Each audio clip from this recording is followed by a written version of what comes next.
What if you knew that you only had 14 days left on Earth before it got wiped out by an asteroid, wiping out all living creatures? What would you want to do in those short 14 days? What if you built a time capsule for someone to see in the future?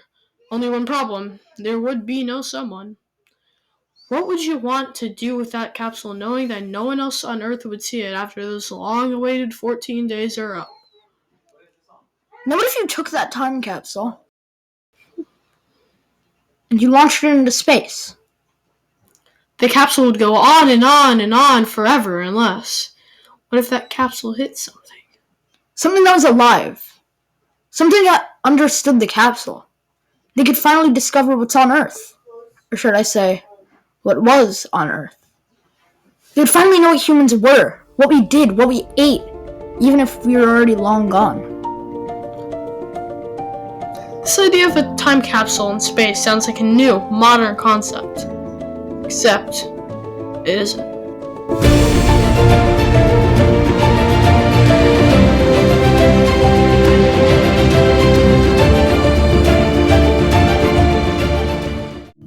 On August 20th, 1977, the National Aeronautics and Space Administration, aka NASA, sent the Voyager 2 mission up into orbit aboard Titan Centaur rocket.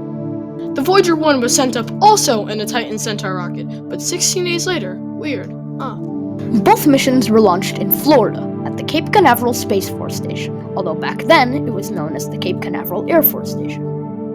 The goal of the mission was to send a spacecraft as far into space as possible in order to discover more about the outer planets of our solar system: Saturn, Jupiter, Uranus, and Neptune. Its goal was to go as far as possible, and it did just that. For perspective, on August 25th, 2012, 10 years ago, the Voyager 1 reached interstellar space, 11 billion miles away from the Sun.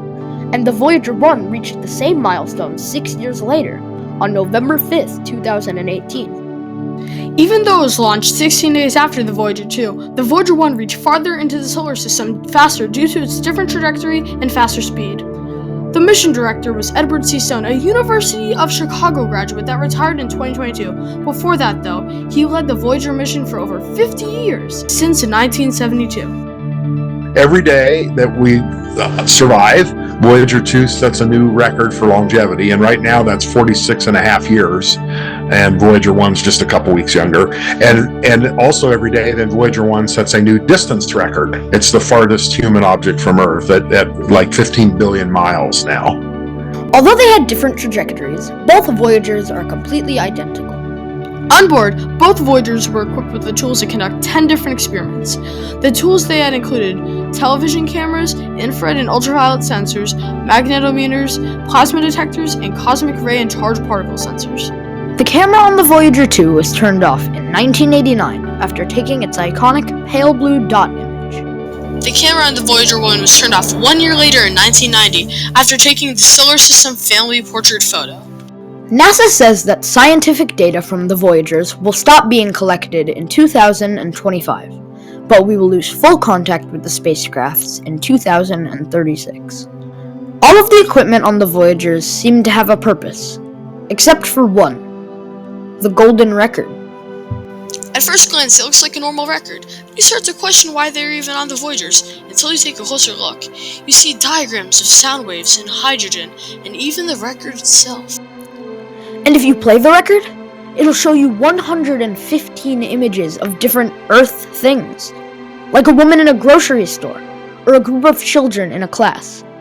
And if you listen, you will hear animal sounds, rain noises, a message from former President Jimmy Carter, and even greetings in 55 languages from people all over the world, including the most famous, a young child saying the famous words, "Hello from the children of planet Earth." That child is 6-year-old Nick Sagan, son of Carl Sagan. The record was designed by late astronomer Carl Sagan, who put meticulous effort into the records to make sure that they were perfect to be sent out on the Voyagers. Why do all that, though? Why make a record with so much detail and effort put onto it if you're just gonna throw it off into space to never be seen by Earthlings again? It doesn't make much sense to do that. Unless we were trying to contact someone or something out there in the vast vacuum that is space. And that is exactly why they made the record. If they were going to be sending this out into space, I mean, why not add a message just in case? In all, the Voyagers were a really interesting mission, and the Golden Record was a really interesting concept.